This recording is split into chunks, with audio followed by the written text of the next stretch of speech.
दोस्तों, एक व्यक्ति बेहद ही गरीबी और तंगहाली में अपना जीवन गुजार रहा था। तभी उसके साथ कुछ ऐसा होता है कि वो एकदम से अमीर बन जाता है और अमीर बनते ही उसका सब कुछ बदल जाता है। अपना लाइफ स्टाइल बदल देता है। वो अपने दोस्तों के साथ इधर उधर घूमने लगता है।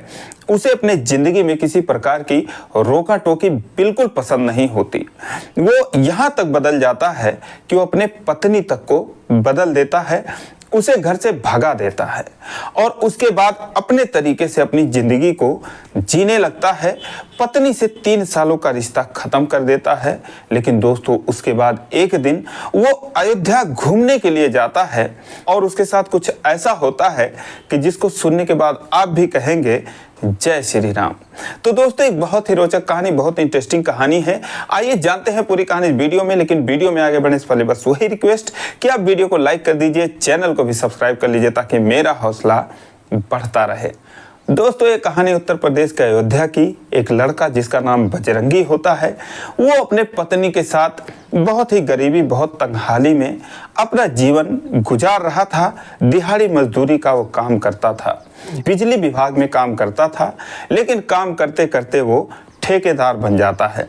खंभा गड़वाने का, तार खिंचवाने का, इलेक्ट्रिक सप्लाई का ठेकेदार बन जाता है और उसके बाद देखते देखते वो अमीर बन जाता है। अमीर बनने के बाद पूरे परिवार वाले बहुत खुश होते हैं। लेकिन उसके दिमाग में कुछ और ही फितूर चल रहा था। दोस्तों, वो अपनों को ठुकराना शुरू कर देता है, अपने हिसाब से अपनी जिंदगी जीने का फैसला करता है। और उसके साथ जो उसकी पत्नी थी, जब उसे रोकती है, टोकती है, क्योंकि वो दोस्तों के साथ आए दिन पार्टी करता था, रात रात भर गायब रहता था। उसके माता पिता तो परेशान थे ही, वो पत्नी भी परेशान रहती है। जब उसको बोलने लगती है, टोकने लगती है, तो उससे वो बहुत बेरुखी से बातें करता था और कहता था, मैं अपने हिसाब से जीऊंगा, अब तुम्हारा मेरी जिंदगी में कोई काम नहीं है, तुम मुझे छोड़ के जा सकती हो, ये घर छोड़ के जा सकती हो। दोस्तों, पत्नी तो पत्नी ही होती है। कोई आदमी कितना भी बड़ा हो जाए, उसके लिए तो वो वही रहेगा। दोस्तों, उसका जोरदार विरोध करती है और इन सब बातों से तंग आकर पति पत्नी में मारपीट शुरू हो जाती है। दोस्तों, उसके बाद उसकी पत्नी, जिसका नाम महिमा होता है, हार मान लेती है।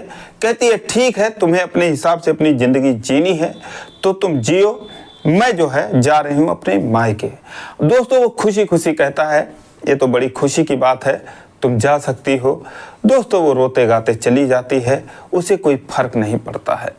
वो अपने मायके जाने के बाद अपने दुनिया में बिजी हो जाती है और इधर बजरंगी जो है उसे और छूट मिल जाता है। वो अपने ही तरीके से विलासिता भरा जीवन बिताने लगता है। अय्याशी करना, पार्टी करना, इधर उधर घूमना, यही सब करने लगता है। और इधर महिमा जो है वो अपने मायके जाती है। तो उसका मायका इतना अमीर था नहीं, फैजाबाद में उसका मायका होता है। उसके माता पिता होते हैं, उसके जो है छोटे छोटे भाई बहन होते हैं। तो वो वहाँ पर जाने के बाद अब उसका गुजारा कैसे हो इसके बारे में सोचने लगती है। तो उसके गांव से कुछ औरतें जो हैं वो सुबह सुबह अयोध्या जाती थीं और उसके बाद शाम को वापस आ जाती थीं।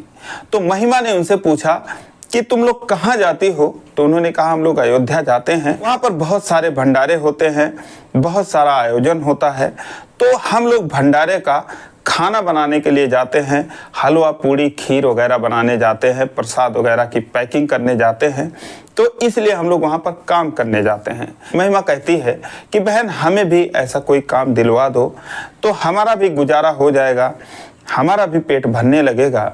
तो महिलाएं कहती है, कोई बात नहीं, तुम भी चलो, 400-500 रुपये मिल जाते हैं, उसके अलावा जो है वो खाने का सामान मिल जाता है, तो कोई दिक्कत नहीं है। तो दोस्तों, उसके बाद अगले दिन से जो महिमा थी वो भी अयोध्या जाने लगती है और भंडारे में काम करने लगती है।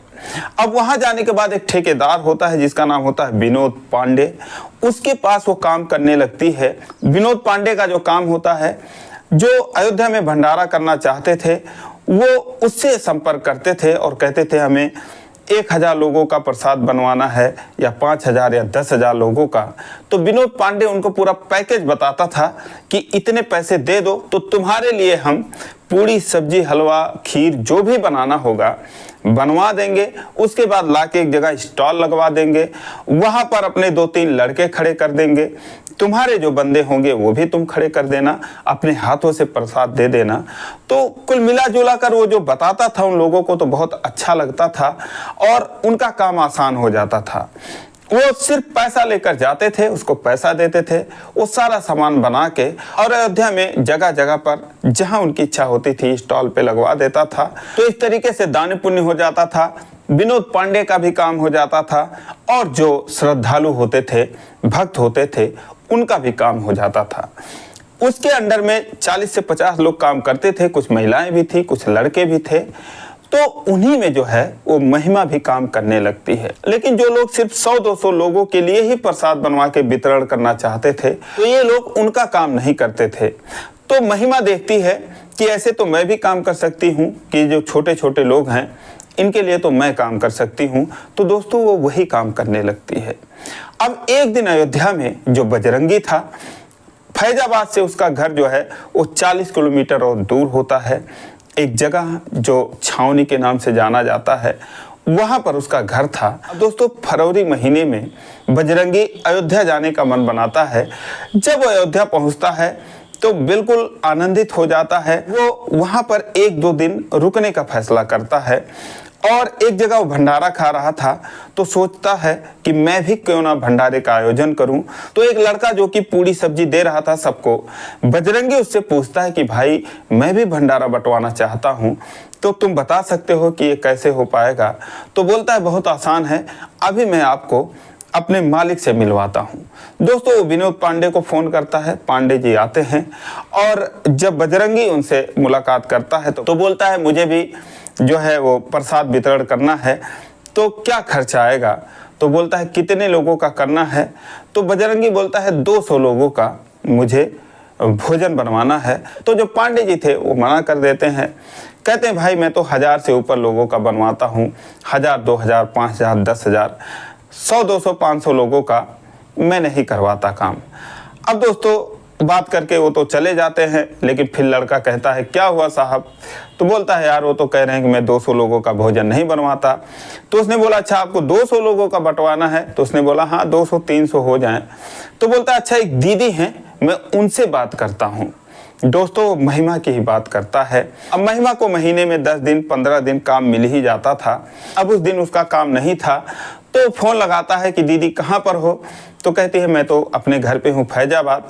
तो कहती है अगर आप आ सकती हो तो काम है कुछ। अब दोस्तों 10 किलोमीटर की दूरी पर था, वो आधे घंटे में आके पहुंच जाती है। अब दोस्तों आधे घंटे के बाद जब महिमा आकर पहुंचती है और बजरंगी से उसका आमना सामना होता है तो दोनों एक दूसरे को देखकर शॉक्ड हो जाते हैं। अब दोस्तों दोनों तो पहले कुछ बोल ही नहीं रहे हैं, एक दूसरे को देख रहे हैं, एक दूसरे को देखकर हैरान हो जाते हैं। तो बजरंगी कहता है कि तुम भी यही काम कर रही हो। तो महिमा कहती है क्यों, कोई पाप है क्या इसमें। तो कहता है नहीं मैं ऐसे पूछ रहा हूँ कैसी हो तुम। तो कहती है कि कैसी हूँ, ठीक ही हूँ। तो बोलता है कि मुझे पता था कि एक ना एक दिन तुम जरूर मिलोगी मुझसे। तो महिमा कहती है क्यों, मैं कोई मेले में खो गई थी या मैं कोई बचपन में गुम हो गई थी, क्या तुम्हें मेरे घर का पता नहीं था, फैजाबाद में मेरे माँ बाप कहाँ रहते हैं, मैं कहाँ रहती हूँ, क्या आपको पता नहीं था। अगर तुम मिलने के लिए ही सही वहाँ पर एक बार आ जाते तो क्या जैसे तुमने मुझे भगा दिया है तो क्या मैं भी तुम्हें भगा देती। अब दोस्तों इतना सुनने के बाद बजरंगी को तो कोई जवाब ही नहीं। फिर वो कहती है चलो छोड़ो, आपकी तो बात अलग ही है, आप भंडारा बनवाना चाहते हो, बंटवाना चाहते हो, यही मेरे लिए बड़ी खुशी की बात है। आपने मेरे साथ जो भी किया कोई बात नहीं, कम से कम आज आप एक अच्छा काम करने जा रहे हो, बताओ कितने लोगों का प्रसाद बनवाना है। तो बोलता है कि 200 लोगों का बनवाना था, लेकिन अब जब तुम ही मिल गई हो, तुम ही काम कर रही हो, तो 500 लोगों का बना दो। कहती है ठीक है, कल आपको 10 बजे तक तैयार मिल जाएगा। दोस्तों उसके बाद दोनों लोग फैजाबाद चले जाते हैं। वो कमरा एक ले रखी थी बड़ा सा, जिसमें उसने बड़ा सा किचन बना रखा था, उसमें बहुत सारे भगोने, सिलेंडर वगैरह सब कुछ था। जब भी कोई उनसे बात करता था कितने लोगों का खाना बनाना है तो वो वहीं पर बनाया करते थे और उसके बाद टेम्पो में भर के वो अयोध्या में भिजवा दिया करते थे। तो वो अपने किचन पर लेकर जाती है, कहती है कि यहीं पर आपका खाना बनेगा। वो लिस्ट बना देती है कहती है जाओ ये सब सामान लेकर चले आओ। तो बजरंगी कहता है कि अरे यार मैं अकेले कैसे जाऊंगा ये सब सामान खरीदने, इतना सारा सामान मैं कैसे ला पाऊंगा यहाँ पर, तुम्हें तो दुकान वगैरह पता होगा। तो महिमा कहती है कि अगर मैं जाऊंगी तो तुम्हारा घाटा हो जाएगा, दुकान वाला मुझे देखते ही 10% कमीशन काट देगा, 10,000 का सामान तुम्हें 11,000 में मिलेगा, क्या फ़ायदा है। तो कहता है कोई बात नहीं, चलो कमीशन ही ले लेना तुम। अब दोस्तों बजरंगी हंस देता है, महिमा भी मुस्कुरा देती है। दोनों एक दुकान पे जाते हैं, करीब 15,000 का सामान लेते हैं। उसके बाद आते हैं तो वहाँ पर वो कहता है कि तुम्हारे कितने पैसे हुए, तुम भी अपने पैसे ले लो। वो राशन के लिए तो ऑनलाइन पेमेंट करता है, लेकिन एटीएम से 25,000 रुपये निकाल लाता है और 8-10,000 रुपया गिनते हुए उसको देने लगता है। महिमा कहती है कि इसकी ज़रूरत नहीं है, मुझे ये पैसे नहीं चाहिए, मैं अपने ही तरफ से बनवा के लगवा दूंगी, कल तुम वहाँ पर बंटवा देना। अब बजरंगी कहता है कि इतना गुस्सा मत हो, इतना भी गैर मुझे मत समझो। तो वो कहती है कि मैं कहाँ गैर समझ रही हूँ, गैर तो तुम समझ रहे हो जो पैसों की बात कर रहे हो। क्या मैं तुम्हारी कुछ नहीं लगती, क्या तुम मेरा जरा भी सहयोग नहीं लेना चाहते इसमें। अब दोस्तों उसके बाद जो बजरंगी था उसके आंखों में आंसू आ जाता है, उसका हाथ पकड़ लेता है और कहता है मैं तो तुम्हें अपना ही समझता हूँ, मुझसे बहुत बड़ी भूल हो गई, मैं तुम्हें वापस ले जाना चाहता हूँ, मुझे माफ़ कर दो। तो वह कहती है कि इतने दिनों तक तुम्हें अपनी भूल का एहसास नहीं हुआ, आज अयोध्या में आए तभी तुम्हें अपने भूल का एहसास हो रहा है। कहती है चलो छोड़ो, तुम अपनी दुनिया में मस्त रहो, मुझे कोई दिक्कत नहीं है, मैं भी 1,000-2,000 रुपये भगवान की दया से कमा लेती हूँ, मुझे भी कोई परेशानी नहीं है। अब दोस्तों वो कहता है कि नहीं प्लीज़ तुम मुझे माफ़ कर दो, अब मुझसे ऐसी गलती नहीं होगी। दोस्तों अपना कान पकड़ के उसके सामने उठने बैठने लगता है। तो महिमा जो थी उसको पकड़ लेती है, कहती है कि बस करो, रहने दो, सोचेंगे क्या करना है, अभी जो काम करना है वो काम करते हैं। अब दोस्तों अगले दिन वो 4-5 औरतों को बुलाती है और 500 लोगों का वहाँ पर हलवा पूड़ी और छोला बनता है और उसके बाद टेम्पो से लाद कर वो लोग 10 बजे अयोध्या में पहुँचते हैं, एक जगह खड़े होकर बांटने लगते हैं और 10 बजे से लेकर 2 बजे तक के बीच में उनका जो सारा प्रसाद था वो लोगों को बांट देते हैं और दोनों जैसे एक पति और पत्नी थे उसी तरह मिलकर काम करते हैं। और उसके बाद वो अपना सामान बर्तन वगैरह टेम्पो से भिजवा देती है उस कमरे पर, जो कि 3-4 महिलाएं होती हैं। उनसे कहती है तुम लोग चलो अभी मैं आती हूँ।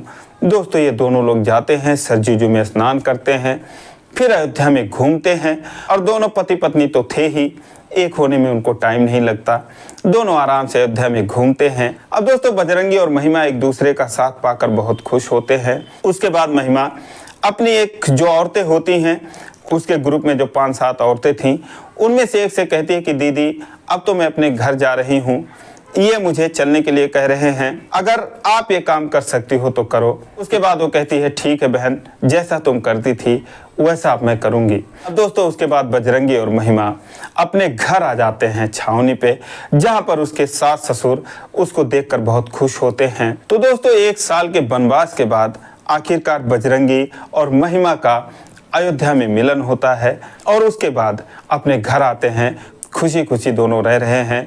तो दोस्तों ये रही कहानी, आपको कैसी लगी कमेंट करके ज़रूर बताएं और ज़रा भी अच्छी लगी हो तो वीडियो को लाइक करें, चैनल को सब्सक्राइब करें। फिर मिलेंगे अगले वीडियो में, तब तक के लिए जय हिंद।